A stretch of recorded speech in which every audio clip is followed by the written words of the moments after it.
Alright, what's up sa inyo mga kababayan? Ako nga po pala si Jake Magnus at nandito na naman po kayo ngayon sa Jake Magnus TV at sa Facebook page po natin. Nandito na naman po kayo ngayon sa Jake Magnus mga kababayan. So ito po pag-uusapan po natin ay walang iba lang naman kung hindi itong matinding paalala mga kababayan dito po sa OSG na kung saan kinwestiyon yung hirit po sa Korte Suprema sa kaso po ni Maria Ressa ng Rappler mga kababayan. So ngayon, ayon po dito sa nakita nating balita, galing po sa Rimate, Banateros, basahin po natin yung nilalaman mga kababayan ha. Sabi po dito, eto raw, may ilang political analyst at kolumnista na nagpahayag ng puna sa naging hakbang ng Office of the Solicitor General OSG sa pamumuno ni Solicitor General Darlene Marie Berberabe kaugnay ng inihain nitong manifestation with recommendation for acquittal sa Korte Suprema pabor sa Rappler CEO na si Maria Ressa. So ngayon kung titingnan nyo pong mabuti mga kababayan,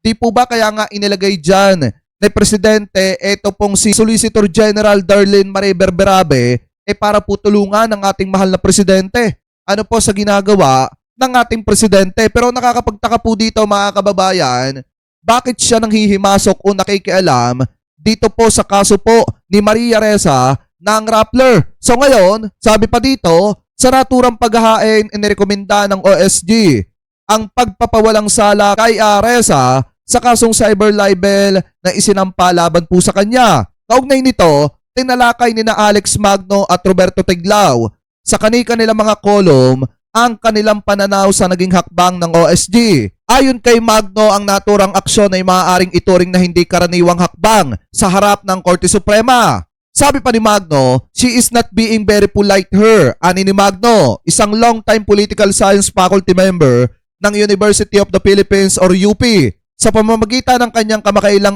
kolom sa isang napakarespetadong broadsheet ng balita na pinamagatang Discourses noong Marso 21.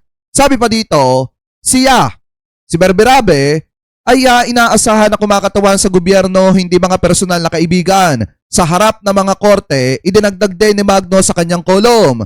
Sabi pa dito, nauna nang hinatulan si Ressa sa kasong cyber libel ng Manila Regional Trial Court noong 2020. Ang naturang desisyon ay pinagtibay ng Court of Appeals noong Hulyo 2022.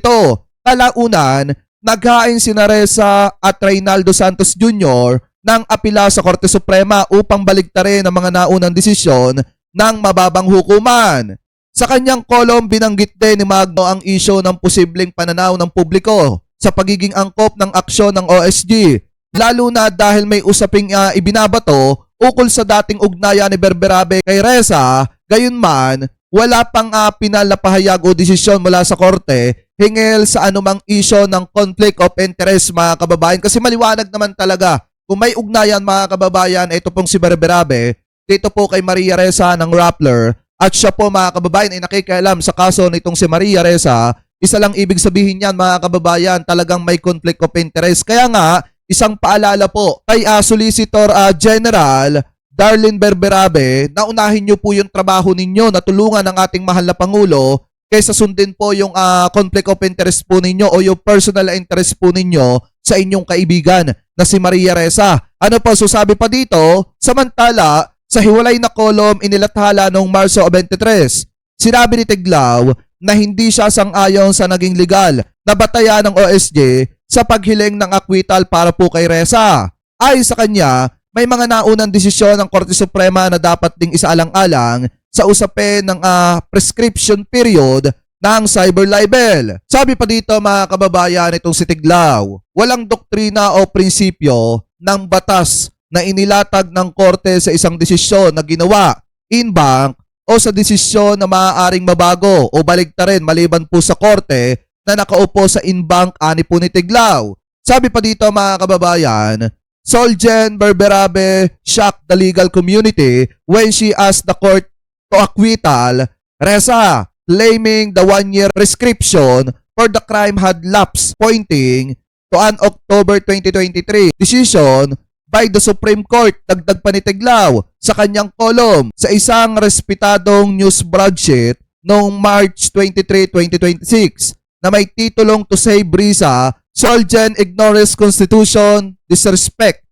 Supreme Court mga kababayan or dito sa SC. Sabi pa dito, maginhawa niyang binaliwala ang isang naunang desisyon ng Korte noong 2018 sa Tolentino versus People or etong GR 24031 August 6, 2018 na ang panahon ng reseta ay 15 years na po ang nakakalipas. Sabi pa dito, sa gitna ng usapin, may ilan ding observers na nagsabing mas mainam umano na ituon ng OSG ang atensyon nito sa iba pang mahahalagang usapin ng pambansa. Gayunman, nananatiling bahagi ng legal na proseso ang paghahain ng magkaibang interpretasyon sa harap ng hukuman at nasa Korte Suprema ang pinal na pagpapasya sa kaso po nito pong si Maria Ressa. So ngayon mga kababayan, in my personal opinion, dapat alam po ni Solicitor General Berberabe yung kanyang ginagawang trabaho o pinapasok po niya. Kasi unang-una mga kababayan, kaya nga po siya pinili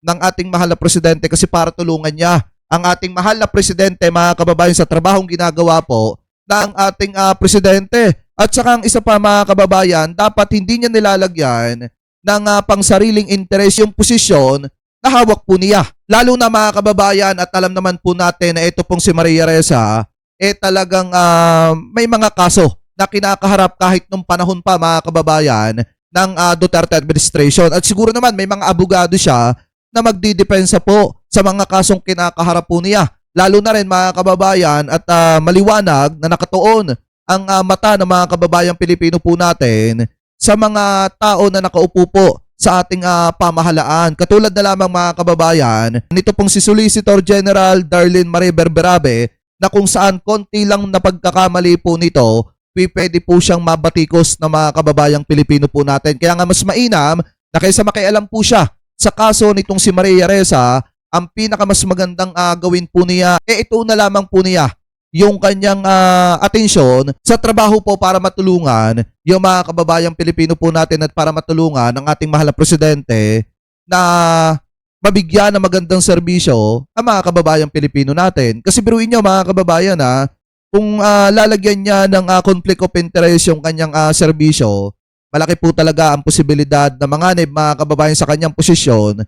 Ito pong si Solicitor General Darlene Marie Berberabe. Kasi hindi po talaga basta-basta yung pakikialam po niya sa kaso po ni Maria Ressa, lalo na mga kababayan at matatagal na po yung usapin ng kanyang kaso. Kaya nga kahit ako nagtataka ako bakit siya nakikialam sa kaso po nitong si Maria Ressa. May mga abogado naman po siya na nagdidepend po sa kanya. Tsaka ang isa pa mga kababayan na po na rin po ni Sara Montulfo, ito nga pong ginawang ito ng OSG mga kababayan na kung saan ang hihimasok at nakikialam sa kaso po nitong si Maria Ressa. At marami po talaga mga kababayan ng tumaas ang kilay at tumutol po dyan sa mga pinaggagawang yan ni Solicitor General Darlene Marie Berberabe. Ano po, kaya ang paalala ko mga kababayan sa kanya, ito namang vlog natin ay isang paalala lang din na mas mainam na mag-focus ka na lang na tulungan ang ating mahal na presidente kaysa makialam sa problema ng iba na hindi mo naman sakop. Ano po, anyway, mga kababayan, kayo po, ano po ang masasabi ninyo